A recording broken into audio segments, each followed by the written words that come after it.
Hello guys, কেমন আছেন সবাই? আশা করি সকলে অনেক অনেক ভালো আছেন। আর আমি আল্লাহর রহমতে এবং আপনাদের সকলের দোয়ায় অনেক অনেক ভালো আছি। তো গাইস, আজকের পর্বে আমি আপনাদেরকে এক্সপ্লেন করে শোনাবো 2013 সালে রিলিজ পাওয়া একটি comedy fantasy cinema Journey to the West Conquering the Demons. আর এই মুভিটিতে মাছের দানব থেকে শুরু করে শুকুর দানব এমনকি মাঙ্কি কিংও রয়েছে।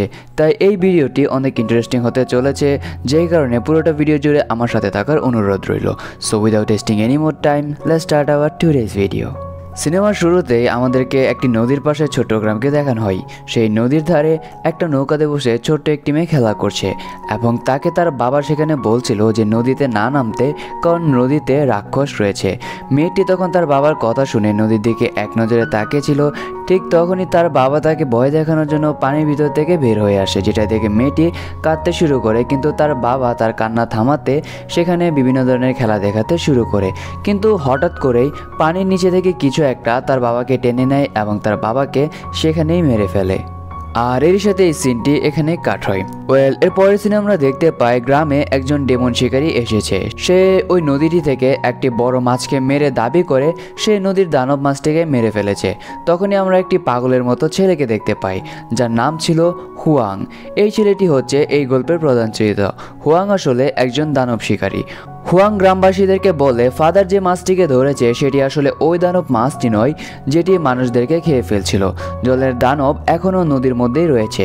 গ্রামের লোকগুলো হুয়াংয়ের কোনো কথায় বিশ্বাস করছিল না এবং তারা হুয়াংকে ফ্রড বলে মারধর করে এবং তাকে সেখানে একটি খুঁটির মধ্যে বেঁধে দেয়। আমরা দেখতে পাই ফাদার সেই গ্রামবাসীদেরকে বলছিল যে যেহেতু ওই দানবটি মারাই গিয়েছে, তাহলে কেন না তোমরা সেই পানিতে নেমে একটু সেলিব্রেশন করো। তারপর গ্রামের লোকেরা কোনো রকমের ভয় না পেয়ে নদীতে নেমে নিজেদের মতো এনজয় করতে শুরু করে। তখন হঠাৎ করেই হুয়াংয়ের চোখে পড়ে সেই জলের দৈত্যের উপর। হুয়াং দেখতে পায় সেই জলের দানবটি গোসল করতে থাকা মানুষের দিকে এগিয়ে আসছে। তখন সে চিৎকার করে সবাইকে বলতে থাকে সেই দানবটি আসছে, তোমরা সবাই পানি থেকে বের হও। কিন্তু তারা কেউই হুয়াংয়ের কোনো কথাই শুনে না। হঠাৎই জলের সেই দৈত্যটি সেখানে থাকা মানুষগুলোর উপর আক্রমণ শুরু করে এবং তাদেরকে এক এক করে গিলে ফেলতে শুরু করে। এবং যারা এই জলের দৈত্যের হাত থেকে বেঁচে যায় তারা জল থেকে বেরিয়ে এসে লুকিয়ে পড়ে। আর গ্রামবাসীরা যেহেতু হুয়াংকে একটি খুঁটির সাথে বেঁধে দিয়েছিল, তাই হুয়াং কোনোভাবেই সেখান থেকে যেতে পারছিল না। হুয়াং তাদেরকে বলে সে যেহেতু একজন দৈত্য শিকারী, তাকে ছেড়ে দিলে সে ওই দৈত্যটিকে মারতে পারবে। কিন্তু গ্রামবাসীরা তখন তার কোনো কথাই শুনতে রাজি নয়, তারা নিজেদের মতো লুকিয়েছিল। ঠিক সেই মুহূর্তে আমরা সেই মেয়েটিকে দেখতে পাই যাকে আমরা সিনেমার শুরুতেই দেখেছিলাম। সেই মেয়েটি তার মা থেকে আলাদা ছিল এবং সে যখন তার মায়ের কাছে যাওয়ার জন্য দৌড় দেয়, ঠিক সেই মুহূর্তে ওই মাছ দৈত্যটি তার একটি টেন্টেকেল দিয়ে সেই মেয়েটিকে নিজের দিকে টেনে নেয়। তার মা তখন নিজের মেয়েকে বাঁচানোর জন্য তার পিছনে দৌড় দেয় এবং এক পর্যায়ে সে যখন তার মেয়েকে ধরেই ফেলে, ঠিক সেই মুহূর্তে মাছটি আবারও তাকে টান দিয়ে পানির মধ্যে নিয়ে গিলে ফেলে। তখন বাচ্চাটিকে বাঁচানোর জন্য তার মা নদীর পানিতে ঝাঁপ দেয়। আর ঠিক সেই মুহূর্তে আমরা ওই দানবের আসল চেহারাটি দেখতে পাই এবং নিমিষের মধ্যে সেই দানবটি সেই মেয়ের মাকেও খেয়ে ফেলে। ইতিমধ্যে হুয়াং কিন্তু কোনোভাবে সেই খুঁটির বাঁধন থেকে মুক্ত হয়ে গিয়েছে এবং আমরা দেখতে পাই সেই শয়তান দৈত্যটি আরেকটি বাচ্চাকে মারার চেষ্টা করে। তখন হুয়াং সেই বাচ্চাটিকে বাঁচিয়ে নেয়। তারপর গ্রামের কিছু লোক এবং একটি মোটা মেয়ে মিলে দৈত্যটিকে জলের উপরে আনতে সক্ষম হয়। এরপর জলের দৈত্যটি মানুষের রূপে চলে আসে এবং আমরা বুঝতে পারি যে এই দানবটি কোনো একটি অভিশাপের কারণে হয়তো এরকম মাছে পরিণত হয়েছে। তখন হুয়াং জলের দৈত্যকে সামলানোর জন্য বুদ্ধদেবের মন্ত্র পাঠ করতে থাকে। জলের দৈত্যটিকে বুদ্ধদেবের এই মন্ত্র কন্ট্রোল করতে পারে না, সে হুয়াংকে অনেক মারতে থাকে। ঠিক সেই মুহূর্তে সেখানে আরেকটি মেয়ে চলে আসে এবং সেও ছিল একজন দৈত্য শিকারী, যার নাম ছিল ডুয়ান। আমরা তখন দেখতে পাই ডুয়াং সেই দৈত্যটিকে প্রচণ্ড মারে এবং তার জাদুর শক্তিতে তাকে বন্দি করে একটা পুটলির ভিতর ঢুকিয়ে নেয়। ডুয়াংয়ের এরকম দুমদুমা ফাইট দেখে গ্রামের সবাই তাকে ধন্যবাদ জানায়। এরপর ডুয়াং হুয়াংকে জিজ্ঞেস করে যে সে কে। হুয়াং তখন তার পরিচয় দেয়, সে বলে আমিও একজন দৈত্য শিকারী। এরপর হুয়াং ডুয়াংকে বৌদ্ধ দেবতার সেই বইটি দেখায়। সেটি দেখতে পেয়ে ডুয়াং হাসতে থাকে। এরপর ডুয়াং হুয়াংকে তার কাছে থাকা দুটি আজব চুড়ি দেখায়। এটা দেখতে পেয়ে হুয়াং তার সিনিয়রের কাছে চলে যায় এবং জলের সেই শয়তান দৈত্যটির কথা তাকে জানায়। কিন্তু তার সিনিয়র আগে থেকে সব কিছু জানতো। সিনিয়র হুয়াংকে জানায় একসময় সেই জলের দৈত্যটি খুব ভালো লোক ছিল। একদিন সে একটা নদীতে ডুবে যাওয়া বাচ্চাকে বাঁচিয়ে নেয়, কিন্তু গ্রামের লোকেরা ভেবে নেয় বাচ্চাটিকে দৈত্য খেয়ে ফেলতে এসেছে। এজন্য গ্রামের লোকেরা রাগের বশবর্তী হয়ে সেই লোকটিকে মেরে ফেলে এবং তার মৃতদেহটিকে আবারও সেই নদীতে ফেলে দেয়। এরপর থেকে সেই লোকটি একটা খারাপ দৈত্যতে রূপান্তরিত হয়। হুয়াং তখন তার সিনিয়রকে জিজ্ঞেস করে বুদ্ধদেবের মন্ত্র বলা কি আসলেই শক্তিশালী? তখন সিনিয়র বলে এটি আসলেই শক্তিশালী, কেননা এটি কোনো খারাপ মনের দৈত্যকে ভালো মনের দৈত্যে পরিণত করতে পারে। হুয়াং তখন বলে বাকি দৈত্য শিকারীর মতো আমিও দৈত্যদের মারতে চাই, কিন্তু আপনার কথার কারণে আমি তাদেরকে মারতে পারি না। কিন্তু সিনিয়র এই কথা শুনে তাকে নিষেধ করে দেয় আর বলে দৈত্যদেরকে মেরে ফেলা কোনো সমাধান নয়, কারণ দৈত্যদেরকে শান্ত করা বা কন্ট্রোল করার জন্য বুদ্ধদেবের সেই মন্ত্রগুলোই যথেষ্ট। এরপর সিনে আমরা একদল কাপলকে দেখতে পাই যারা কিনা একটা জঙ্গলের মধ্যে রেস্টুরেন্টে খেতে এসেছে। তারা যখন সেই রেস্টুরেন্টের মধ্যে প্রবেশ করে তখনই পেছন থেকে তাদের দরজাটি বন্ধ হয়ে যায়। আমরা দেখতে পাই যে ওই রেস্টুরেন্টটি পুরোপুরিভাবে খালি, তারা ছাড়া সেই রেস্টুরেন্টে আর কেউ ছিল না। তখনই হুট করে তাদের সামনে একটা ওয়েটার চলে আসে। সেই ওয়েটার তাদের দুজনকে ঝলসানো শুকরের রোজ দেখায়। এটা দেখে তাদের কাছে সুস্বাদু লাগছিল। তারা দুজনে যখন সেখানে বসে খাবার খাচ্ছিল ঠিক তখনই তাদের সামনে ওই ওয়েটার আসে।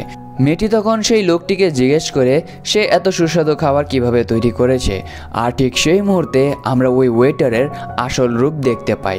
আসলে সে কোনো মানুষ ছিল না, বরং সে ছিল একটা শূকর দানব। সেই কাপল দুইজন তখন ভয় পেয়ে সেখান থেকে পালানোর চেষ্টা করে এবং তারা ঠিক সেই জায়গাটিতে গিয়ে পৌঁছায় যেখানে সেই শুয়োরের রোস্টগুলো তৈরি হচ্ছিল। আর এখানে তারা একটি লোমহর্ষকর দৃশ্য দেখতে পায়। তারা দেখতে পায় সেই শুকরের রোস্টের সাথে মানুষকেও পুরে রোস্ট বানানো হচ্ছে, যেটা দেখে তাদের মাথা ঘুরে যায় এবং আমরা বুঝতে পারি যে সেই শুকর মনস্টারটি তাদেরকেও মেরে হয়তো রোস্ট বানিয়ে ফেলবে। তবে যাই হোক, এরপর আমরা দেখতে পাই হুয়াং সেই রেস্টুরেন্টে এসেছে। তখন একটি মেয়ে এসে তাকে সেই রেস্টুরেন্টে স্বাগতম জানায়। সেই মেয়েটি হুয়াংয়ের সাথে অনেক ভালো ব্যবহার করছিল, কিন্তু হুয়াং যেহেতু একজন দৈত্য শিকারী সেই কারণে সে খুব ভালো করে বুঝতে পারছিল যে এই মেয়েটি কোনো মানুষ নয়, বরং সে একটি দৈত্য। এবং সেই রেস্টুরেন্টে তখন অনেক মানুষ ছিল, কিন্তু হুয়াং কিন্তু স্পষ্টভাবে দেখতে পাচ্ছিল যে সেগুলো মানুষ নয়, সেগুলো সব মৃত লোক যারা অনেক আগেই মারা গিয়েছে। কিন্তু সেই শূকর দৈত্য তাকে ভুলভাল বোঝানোর জন্য এরকম ভীষণ দেখাচ্ছে। এসব দেখে হুয়াং অনেক বিরক্ত ফিল করে এবং সে বলে তোমাদের এরকম কাজকর্ম এখন বন্ধ করতে হবে, আমি জানি তুমি একজন দৈত্য। এটি শুনে সেই মেয়েটি হুয়াংকে মারার অনেক চেষ্টা করে, আর হুয়াং যেহেতু একজন দুর্বল প্রকৃতির লোক ছিল সে ওই মেয়েটির হাতে প্রচণ্ড মার খায়। কিন্তু ঠিক সেই মুহূর্তে সেখানে ডুয়াংও চলে আসে। সে তার জাদুর চুরি দিয়ে সকল দৈত্যদেরকে মারতে শুরু করে। এরপর সেখানে রেস্টুরেন্টের সেই মালিকও চলে আসে। ডুয়াং তার জাদুর চুরি দিয়ে তাকেও মারতে শুরু করে। এখানে আমরা দেখতে পাই রেস্টুরেন্টের মালিক আস্তে আস্তে তার নিজের আসল রূপ অর্থাৎ শূকর দৈত্যতে পরিণত হয়, কিন্তু তারা কোনোভাবে সেই শূকর দৈত্যকে কাবু করতে পারছিল না। ঠিক সেই মুহূর্তে ডুয়াংয়ের মাথায় একটি আইডিয়া আসে। সে ওই শূকর দৈত্য দুই হাত ধরে ফেলে এবং হুয়াংকে বলে সেই দৈত্যকে কিস করার জন্য। হুয়াং তখন না চাইতেও সেই শূকর দৈত্যকে কিস করে তাকে নিজের মধ্যে টেনে নেয়। ডুয়াং তখন তার মুখ থেকে সেই পিগডমনকে নিজের মুখে নিয়ে একটি কাপড়ের পুতুলের ভিতরে ভরে নেয়। কিন্তু আমরা দেখতে পাই সেই শূকর দৈত্য এতটাই শক্তিশালী যে ডুয়াংয়ের সেই জাদুর কাপড়ও তাকে আটকে রাখতে পারে না। ডুয়াং তখন বুঝতে পারে যে তারা এভাবে একা এই ডেমনের সাথে পেরে উঠবে না, তাই সে হুয়াংকে নিয়ে সেখান থেকে পালিয়ে যায়। আর এদিকে আমরা দেখি সেই শূকর ডেমন এতক্ষণ যেই রূপে ছিল সেটা তার আসল রূপ ছিল না, এবং এইবার সে নিজের আসল রূপে চলে এসেছে, যেটি দেখতে ছিল খুবই ভয়ঙ্কর। আচ্ছা যাই হোক, এদিকে আমরা দেখতে পাই ডুয়াং কিন্তু আস্তে আস্তে হুয়াংকে ভালোবাসতে শুরু করেছে আর তারা একে অপরের কাছে আসার চেষ্টা করে। তখনই হুয়াং সেখান থেকে পালিয়ে যায়, কারণ তার একমাত্র লক্ষ্য হলো দৈত্যদেরকে ভালো করা। সে কোনো রকমের রিলেশনে আবদ্ধ হতে চায় না। এরপর হুয়াং তার সিনিয়রের সাথে দেখা করে এবং সে গতরাতে ঘটে যাওয়া সকল ঘটনা তাকে খুলে বলে। সিনিয়র তখন বলে আমি এই দৈত্য সম্পর্কেও অনেক কিছু জানি। একসময় সে খুব ভালো মনের একটা মানুষ ছিল, তার স্ত্রী তাকে একদিন ধোঁকা দিয়ে চলে যায়। এরপর থেকে সে শূকর ডেমনে রূপান্তরিত হয়। আর তুমি যদি ওই শূকর দৈত্যকে শান্ত করতে চাও তাহলে তোমাকে সবথেকে বড় দৈত্যের সাথে দেখা করতে হবে। এটা শুনে হুয়াং তাকে জিজ্ঞেস করে কোন বড় দৈত্যের কথা বলছে তার সিনিয়র।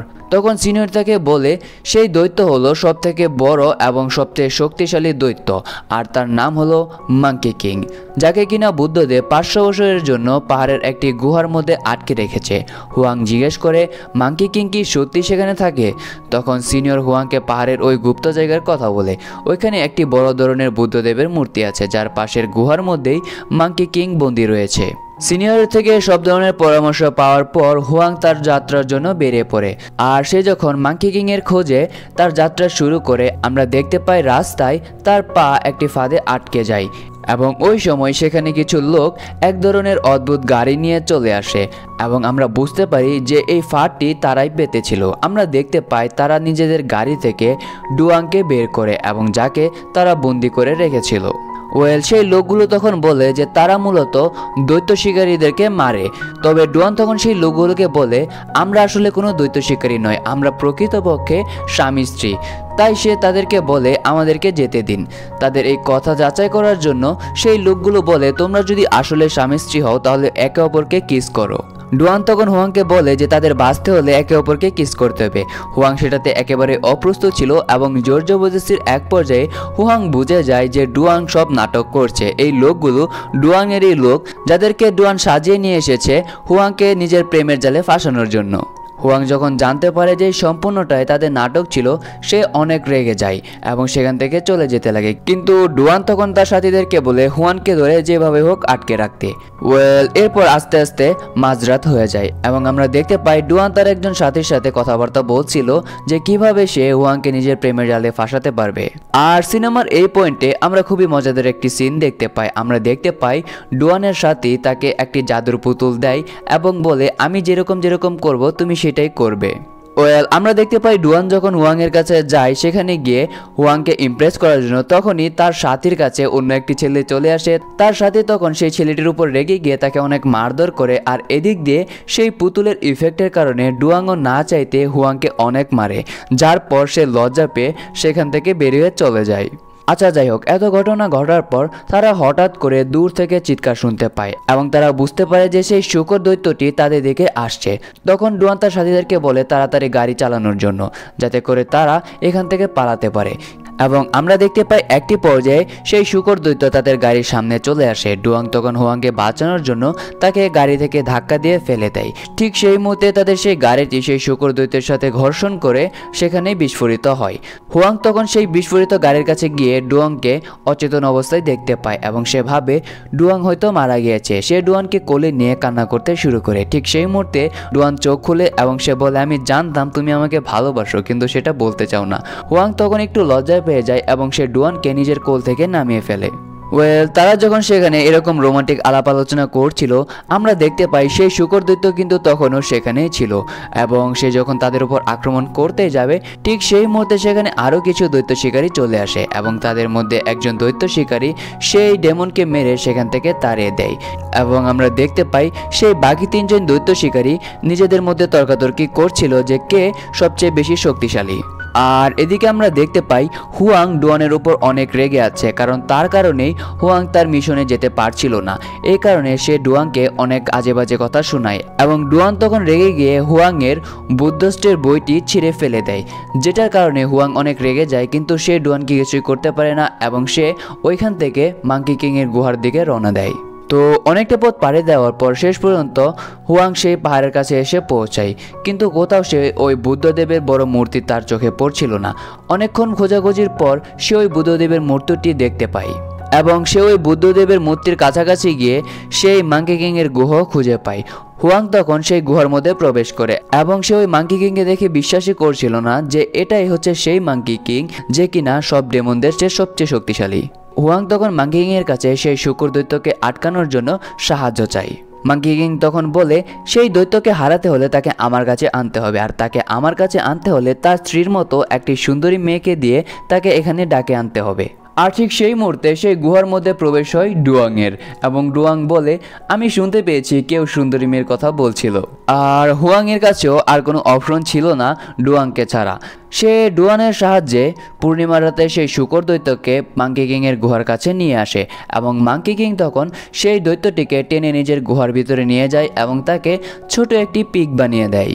এই পর্যায়ে ডুয়াং ভাবতে শুরু করে যে হুয়াং হয়তো এখন তাকে পছন্দ করতে শুরু করেছে, তাই সে নিজের জাদুর আংটিটি খুলে হুয়াংকে পরিয়ে দেয়। কিন্তু হুয়াং তখন সেই আংটিটি খুলে ফেলার চেষ্টা করে এবং এক পর্যায়ে সেটি না খুললে সে একটি পাথর দিয়ে নিজের আঙুলি কেটে ফেলতে চায়, কিন্তু ডুয়ান তখন সেটি তাকে করতে দেয় না এবং সে ওই আংটিটি খুলে নিয়ে সেখান থেকে চিরতরের জন্য চলে যায়। আর হ্যাঁ, আপনাদেরকে একটি কথা বলতে ভুলে গিয়েছিলাম, মাঙ্কি কিং কিন্তু নিজের গুহা থেকে বের হতে পারে না, কারণ এখানে বুদ্ধদেব সেই মাঙ্কি কিংকে আটকানোর জন্য এক ধরনের স্পেশাল সিকিউরিটি রেখেছিল, যেই কারণে মাঙ্কি কিং যতবার সেই গুহা থেকে বের হওয়ার চেষ্টা করতো সে এক ধরনের ইলেকট্রিক শক খেয়ে সেখানে আটকে যেত। তো যাই হোক, আমরা দেখতে পাই হুয়াং ডুয়াংয়ের সাথে এরকম ব্যবহার করে খুব খারাপ অনুভব করছিল এবং সে গুহার উপরে মন খারাপ করে বসেছিল। তখন মাঙ্কি কিং গুহার ভিতর থেকে হুয়াংকে বলে, আজকে কি পূর্ণিমার রাত? হুয়াং তখন বলে হ্যাঁ। তখন মাঙ্কি কিং বলে, আমি অনেক বছর যাবৎ পূর্ণিমার চাঁদ দেখতে পাচ্ছি না, কারণ আমার গুহার উপরে একটি বড় পদ্ম ফুল রয়েছে। যেটি শুনে হুয়াং তখন সেই পদ্ম ফুলটিকে গুহার উপর থেকে ছিঁড়ে ফেলে, আর তখনই আমরা মাঙ্কি কিং এর আসল রূপ দেখতে পাই। আসলে সেই পদ্ম ফুলটি মাঙ্কি কিংকে সেখানে বন্দি করে রেখেছিল, আর হুয়াং যেহেতু সেই পদ্ম ফুলটি ছিঁড়ে ফেলেছে সেই কারণে মাঙ্কি কিং এবার মুক্ত। এরপর সে ওই গুহা থেকে বের হয়ে আসে এবং এখানে আমরা মাঙ্কি কিং এর আসল রূপ দেখতে পাই।